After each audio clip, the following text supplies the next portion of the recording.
Good morning. Morning. Oh my God. Oh, David, you're so cute with your hoodie. Oh, is that Japanese? I'm obsessed. I don't know, just that one little squiggly. A couple squigglies I recognize. Oh, that's so cool. A big rubber duck, that's cute. Okay, I think y'all are now synced to my headphones. Can you hear me okay? Yes. Okay. Perfect. Well, good morning, everyone. Um, First off, very happy birthday, Luisa. Thank you so much. Hi. Yay. Okay, so before y'all go party it up, I'm so glad you're here. Thank you. Um, so a few quick little things. First off, good morning, whoever's driving, Chris, Megan. Hi. Mandy, Hello. hello. Good morning. Karen, Morning. hey, David, hello. Okay, guys, I'm so excited we're doing this. Quick little fun thing is Mandy, I'm super excited you're here. And we're gonna do a quick recap of some like housekeeping things, and then we're going to do a recap of last week, and then we're gonna dive in. Today's kind of new stuff is really short and sweet, so we're going to kind of touch base on a couple things before we dive in. So quick housekeeping thing. So I want to refresh on where we're at. So we're in the 90-day intensive right now. We finished baseline week, yay. You've received your plan, and we have six total group trainings together, and that started May 3rd. Um, and then after that, on July 12th, you become an OG food flipper. So you go from green to red.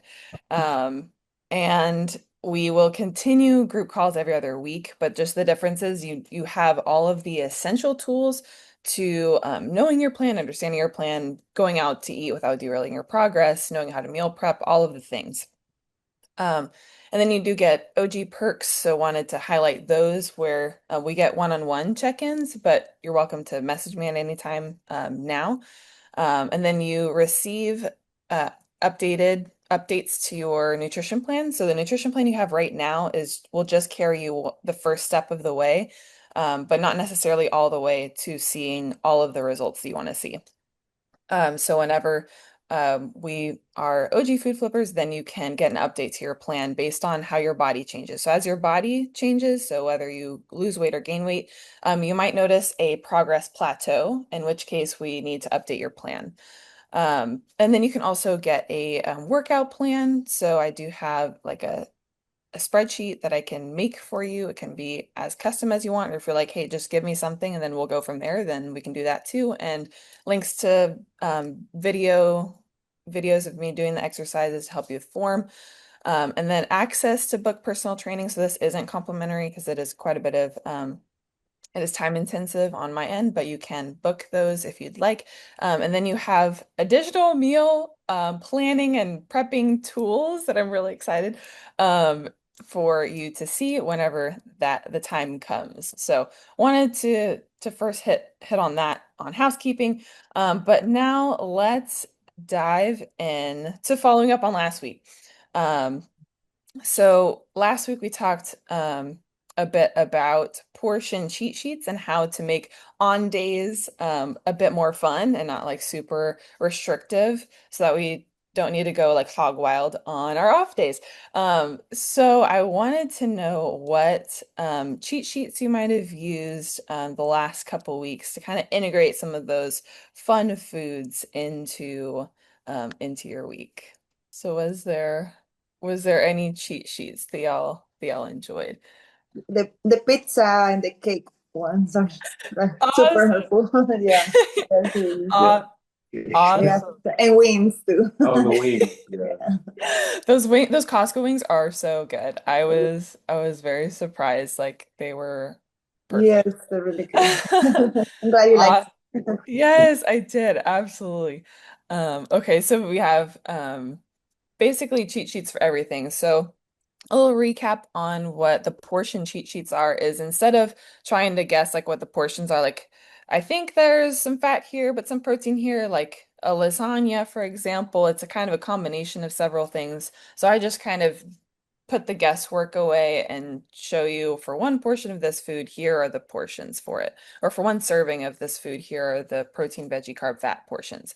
Um, we have cheat sheets for a lot of things. The one that I've personally been using a lot of is the pastry one. So it's the same as the birthday cake one, but basically any birthday cake size pastry, whether that's like something that you'd get at a bakery with jelly stuffed roll or something, all of those will be a combination of carbs and fats. And so any cake sized pastry will be one carb portion and one fat portion. So that's the one that I've really been using like for the yogurt covered pretzels that I normally get. I guess half the time I go to grocery shopping, which makes grocery shopping really fun for me. That's the one that I've been using. So there are just a few to kind of get the ball rolling. But thank you, Lisa, for sharing.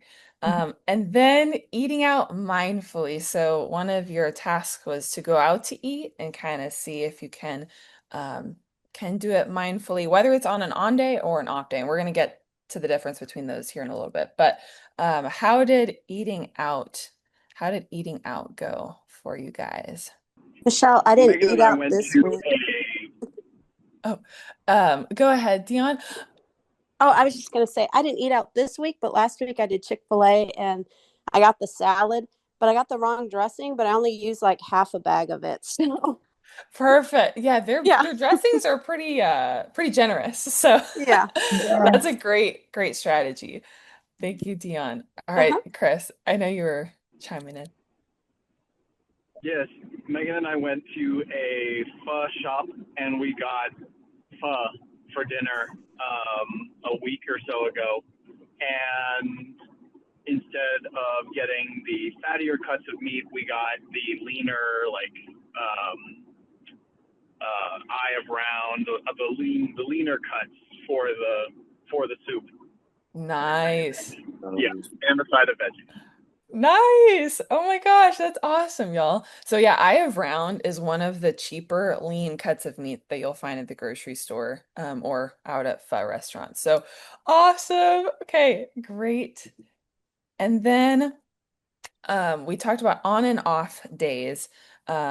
So I'm curious to know what on days look like and what off days look like. And the main point of this is you have your plan, you have all the portions, you know exactly what you need to be doing, but there's that can take a lot of mental energy to try to hit all four portions, especially as you're starting. So I just want to um, normalize on your on days, which is just the days that you are really on your plan, like really committed to following through, pushing your capacity as you can. Um, what is the kind of max best case scenario realistically that you can commit to? So that's what the on days look like. So hopefully you have defined what your on days look like.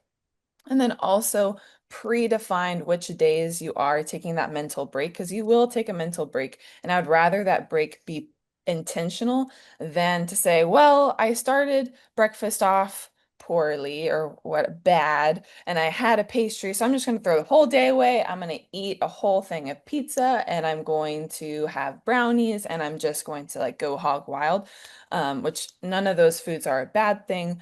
Um, but I just want us to be intentional about off days so that they are intentional and still balanced. So we're defining what is a minimum we can commit to. So just say a quick recap on and off days. We decide in advance. So this was an example of um, how you can show what days are on and what days are off. Um, and I want to define what an on day is really quick is it's a day you're committed to pushing what you're capable of and sticking to your version of your plan. So whether that's trying to do all of the portions or maybe pushing your capacity is trying to get two of your portions. So you're focusing on protein and veggies, for example. Whatever that kind of best case realistic scenario is, that is your on day. But then you know that you need to take a mental break, and we'd rather that be proactive instead of reactive. So an off day is a day you predefine as a mental break, um, but have a nutritional non-negotiable that you'll stick with. So, what is your nutritional non-negotiable that you can still do on a mental break? Is that not looking at your portions, but just thinking, I'm going to eat like more veggies or have higher protein foods, or I'm going to honor my hunger and fullness. But I just want to be clear that an off day is not what out there people use as like cheat day, as just like going hog wild. There is no moral ambiguity with food, so you can't cheat on it. But an off day is just that mental break. So it's a positive thing, not necessarily a negative thing. And how different do we want on and off days to be? The more similar they can be, the better. Which I knew that was exactly what Karen was about to say.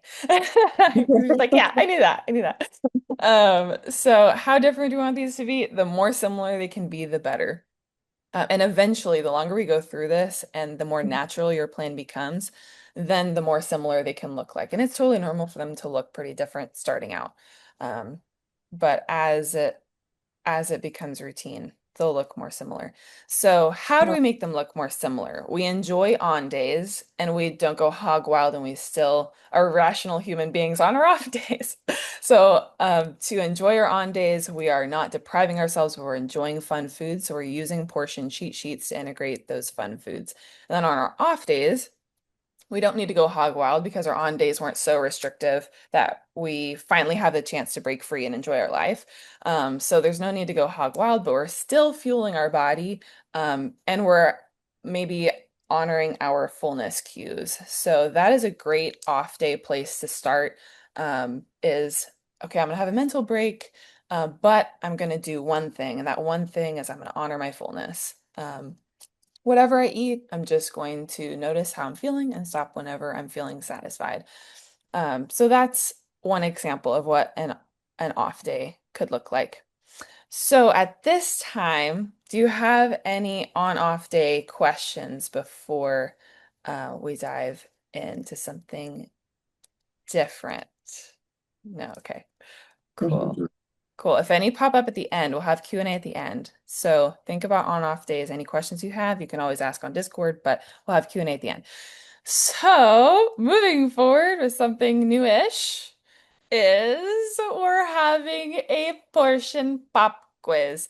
So on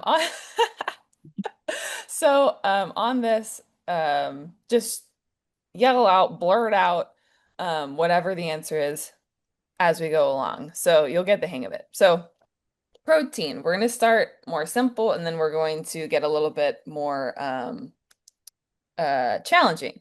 So, what is one example of protein? And this might work best if you just like stay unmuted and just like say whatever comes to mind. So, whenever you think protein, what's a food that is an example of a protein? 1 cup of yogurt, not that Perf yogurt. Yes, yes, exactly, exactly. So I just flashed that. Okay, so we have low fat yogurt. Okay, one other example. Chicken breast. Yes, exactly. I saw several people's mouths saying chicken. So Yeah. exactly. So lean meats and low fat dairy. So that's chicken, that's lean beef, um, things like that. Awesome. Okay, so veggies examples. Green beans. Green beans, perfect. One more. Zucchini. Salad. Broccoli. Perfect. Yes. Okay, so the answer veggies. Yeah. Yes. I feel like this one's kind of the most intuitive. Sweet. And then carbs. What are some examples there? Rice. Potato. Rice, Fruit. potatoes, fruit. Yes. Perfect. So we have fruit, greens, beans, legumes, bready foods, and sweets. So carbs covers a lot of ground there. Perfect. And then fats. Nut Avocado. nuts. Avocados. Avocados, perfect. But avocado is a fruit. What do we do? So we're not asking botanically whenever we talk about carbs. Y'all know we're thinking more like nutritionally, intuitively. Perfect. Okay, so avocado, I heard nuts. Oils, exactly. So we're talking nuts, seeds, oils, and butters. So that's like peanut butter or Egg, apparently. I know. I hear a little aggression there. Uh, yes, eggs, eggs apparently. Yes, because eggs, yeah, So, we had that talk, but I know you can still feel a little sad about it. Um, so just add your egg whites. Okay, so then chicken breast, we said was a protein. Perfect. Okay, so next, fat-free plain yogurt. Dion happy. nailed this. Mhm. Yes, protein. Dion nailed this. Protein. Um, okay, pineapple. Carb. Carb, Carb. Exactly, exactly. Okay, green beans. Veggie. veggies, Yes. David nailed this. Veggies. Perfect. Carrots. Veggies. The veggie. Yes, perfect veggie. Okay, now we're talking about how much. So I'm putting quantities on here. So cooked chicken breast, 3 ounces cooked, which is 4 ounces raw since chicken loses a bit of water. This is a protein. How much protein? How many portions? One. One. Exactly, one. Perfect. So then half a cup of green beans is how many portions of veggie? Half. Like half. Yes. Okay, so it's a veggie, and we know it's half. Perfect. So 1 cup of veggies is one portion. So the half kind of throws off there. Okay, 2 eggs, David. Yes. Okay, so two eggs is a fat, and it's one fat. So one egg would There's be just how be many one. fats? Or Oh yeah. half. Yeah, exactly. Yeah, two eggs is one fat portion. Okay, half of an avocado. This one's a little trickier. One fat. Yes! So it's a fat, and it's one fat portion. I love that little team fist bump. So cute. So then half of an avocado is one fat portion. So if you ate the whole avocado, that would be Two. two. Perfect. Two fat portions. We're getting the hang of it. Love this. Okay, so we talked a bit about sausage. So just regular sausage. I should put the nutrition facts on here. But regular sausage has a lot more fat than protein typically. But we had a question about chicken sausage over on Ask Michelle. So if you want a recap on that, check that out. But 3 ounces of sausage. This one's a little tricky, has more fat than protein. To keep our lives simple, we are considering it a fat. So, how many portions would 3 ounces of sausage be of fat? And to give you a little hint, 2 ounces of sausage is one fat portion. So, Mhm. three One and a half. ounces. One and a half. Mhm. Yes. Woo! Okay, perfect. Okay, so we just hit a lot of individual food items with one kind of tricky one. If you have any questions on those, ask me. But now let's talk a bit about meals. So let's kind of break this meal down. So you got to break the components down to looking at, okay, where is the protein? The chicken. So, chicken, yes, so we got chicken. Perfect. So then moving down the line to veggie, where's the veggie?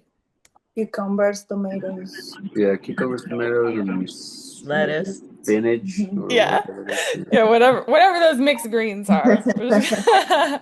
Perfect. Okay, and then the carb source I here. think so, actually. Quinoa. Quinoa, perfect. Whether you eat it or not is another thing. I know Derek does not like quinoa. And then we have our fats. Where is that? And the That- olives. And the olives. Yeah. Yes. Yes, exactly. So I don't eat a whole lot of olives, so it's okay if you're not like snappy on foods that you don't personally eat because you didn't have to really look at that. Um, but here exactly, we have the cheese and we have olives. If it's a salad, it doesn't look like it has dressing, but that's also something to consider if it has oil. Um, If it's fat so free. we have, yeah, is it fat free? That's a great question. Probably not. It's probably just regular feta cheese. So we're gonna go ahead and consider that a fat. But if it was fat free, it has a lot of protein, so then it would be protein. And 4 ounces of fat free cheese is equal to one protein portion, just like meats. Cool, great question. So, 30 olives, which is a lot of olives, is one fat portion, and 1 ounce of cheese, which is about a sandwich size serving, or 4 tablespoons, is one fat portion. So just by looking at it, it looks about like half a fat portion from olives and about half a fat portion from cheese. So we're gonna chalk that up to be one portion. So here is the meal portions for this particular meal. These meals are kind of boring, so we can always dial up the intensity of this game next time. But okay, so this is a pretty basic meal. I hope your meals look a little bit more fun than this. But just to keep things simple, we've No. I know y'all have some poke, and that's really fun. Um, so where is our protein? Chicken. Chimp. Yes, where's our carb? That same blasted Quinoa. quinoa right right here. And then we have our veggie here. So this meal might not be as satisfying because it might not have fat. So it does have quite a bit of protein, but just know that if you're feeling a bit hungry after like an hour or two, at first acknowledge, is it a smoke break, or are you actually hungry? So like, are you wanting to just feel snacky to distract yourself or to procrastinate whatever it is you don't want to work on? Or are you actually hungry? And if you're actually hungry, your meal might have been missing one of three things: protein, which this is not, fiber, which this has got quite a bit of fiber, and fats. So this meal does not have fat. So if you notice that you're getting hungry, you might play around with making sure you have some fat in your meal. All right, so we are done with quinoa. We're done with chicken. We have our avocado. We have our avocado here. Um, does anyone want to guess how much avocado is here? Probably a half. That Yeah, looks like a lot. Looks like yeah. I know it's a lot of avocado. That's probably like a very a lot. generous, Yeah, probably a generous half. because on this Um, s- so yeah, so we're gonna count it as one fat. But whenever you cut it up, you know how much it is. So then just base it accordingly. Okay, lasagna. How do we break this one down? What's the portions here?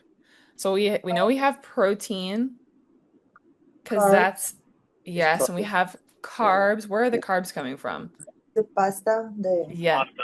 Yes, the pasta. And then we have fats Cheese, yeah. from the cheese, cheese. Yes, the Cheese cheese and probably and the beef. yes, probably some yeah. beef. Okay, so we have a lot of things going on here. So to make our life simple, you can use the portion cheat sheet. And so just so you guys know, I look at a lot of different lasagnas and I average them all out to make these portion cheat sheets. So we're looking at one medium piece. And so these are the portions for it. We're talking one portion protein, one carb, one fat. We don't have any veggie here, so maybe having a side salad might help. And then on all of the portion cheat sheets at the very bottom, I have like an experience challenge. So like on this one, whenever you bite into the lasagna, see if you notice all the different layers. That would be like one of the things I would challenge you to do to really enjoy it. Cool. Okay, so you have your plan, you know how it works. Y'all did awesome on the pop quiz. Congratulations. So now the harder pop quiz is life. So let me know how that goes for you guys. But just know that your plan is how to nourish yourself, not deprive yourself. Very nuanced difference, but I think it makes all the difference mentally. So new material, super short and sweet, but we're identifying our safe food. So we're talking about stress eating. So stress eating or emotional eating. Um, Probably pretty familiar with these, and the first thing that comes up is typically negative, like, oh, we shouldn't do it, but we do it anyway. Well, today I want to kind of blow your minds and show you how stress or emotional eating doesn't necessarily need to be a bad thing, but how we can leverage it to help you get toward your goals. So imagine it's been a long day at work or school or the things. And then you get home. So maybe that even just happened a couple days ago. What happens? So for me, sometimes I rip open the fridge and I see what I have because I'm going to eat something. So prefrontal cortex is turned off, the thinking brain, and we're in survival mode. We're stressed. We might not necessarily be hungry, but we're like, it's been a long day. I want to crack open something. Um, that moment is not the time to decide what you're going to eat because you're in survival mode. The first thing that you see might be the first thing that you grab. Thinking about what you will turn to beforehand while you need that comfort from food will be really helpful. So that when you're in that moment, you know exactly what you're going to grab. You can use food for comfort while you're like regulating your nervous system and just like calming yourself down to where now that you've eaten your safe food, which no food is dangerous, but we're just going to call them our safe foods, then you feel regulated, you feel in control, you have something in your belly to where you can make smarter food decisions whenever you're actually thinking about putting together a meal or something more satiating. So the point of your safe food is just the first thing that you turn to when you want that to take the edge off without derailing your progress. So I want to show you guys this uh, eating appetite awareness training model that is in the appetite awareness workbook. Really like it. But I want to highlight so this kind of path that I have highlighted here is typically the one that people say like you need to adhere to. So let's start from the top. So you have helpful cues to eat. So having regular meal times and moderate hunger, that should be the time that you start eating. So then you start eating, and then you stay aware of how you're feeling, and you stop eating at moderate fullness. So we're not overfilling ourselves, but we're also not super rigid and restrictive and stopping to eat after one bite because we're still hungry.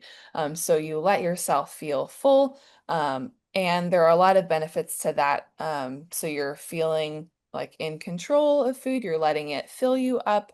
You're letting it satisfy you, so you're not always preoccupied with food. So that's kind of like the normal pathway. But you'll see that emotional eating is over here.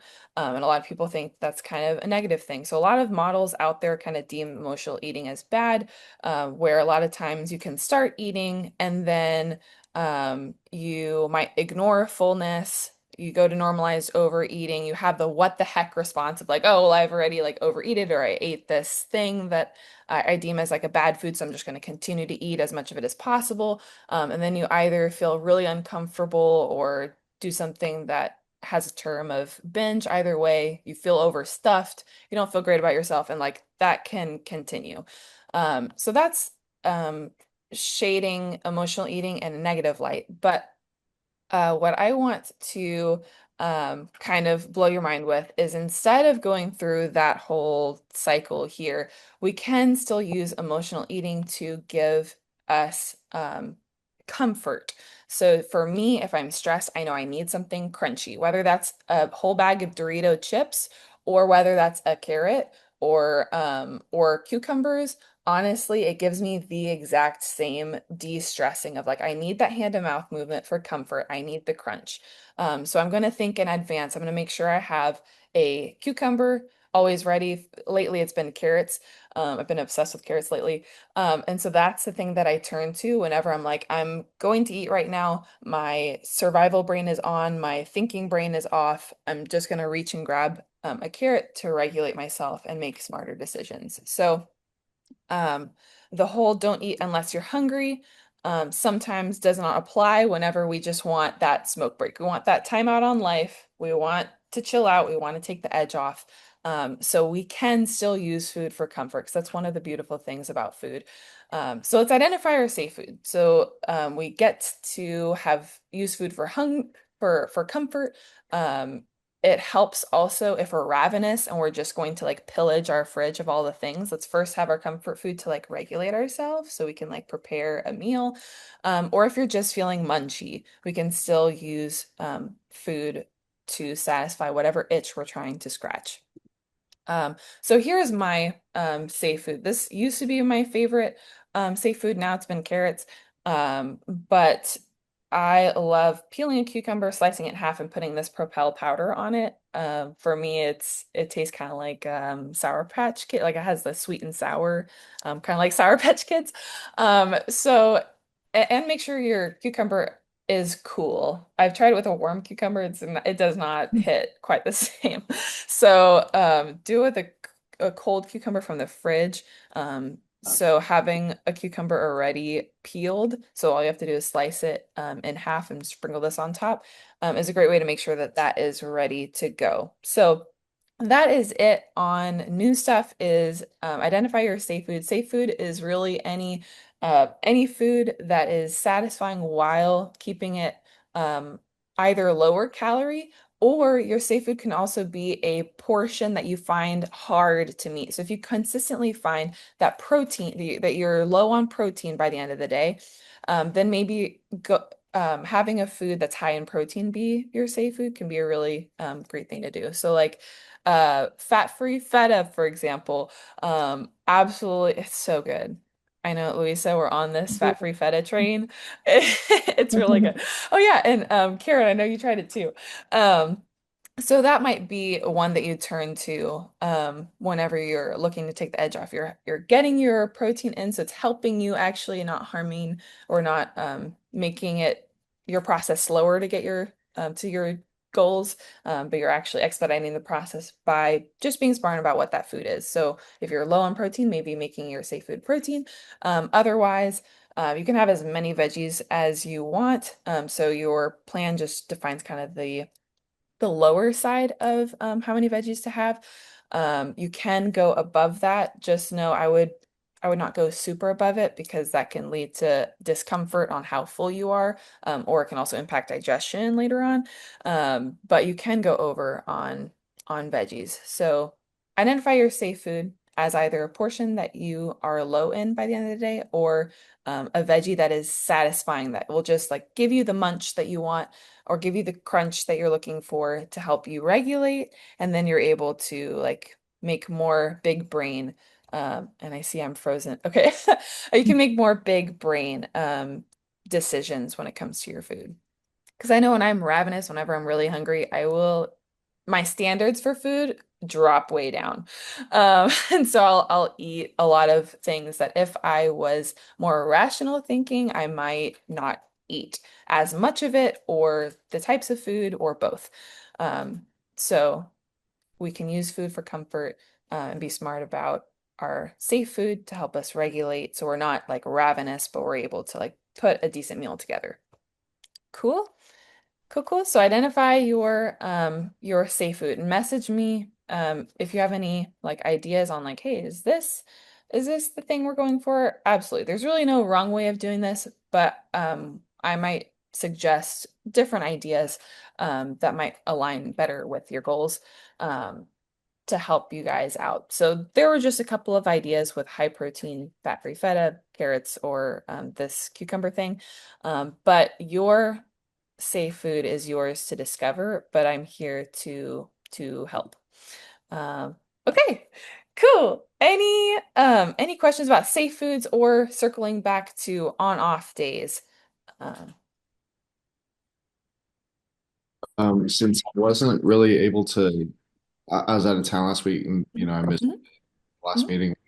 I'm gonna have to kind of take this next week to, flesh that out and Perfect. explore first before I have, much feedback for it. So I'm gonna have to do some thinking. I Okay. can't that I did. I was able to skim through the plan before I left out of town, and I didn't have a lot of time to eat, on a hmm day-to-day basis. But hmm the times that I did have to eat, I was like holding the sausage and the different proteins to my hand and etc. Nice. Like kind of eyeballing it and okay. Nice. Awesome. And I hope that you guys find the example day of eating helpful. So like I know, okay, okay, cool.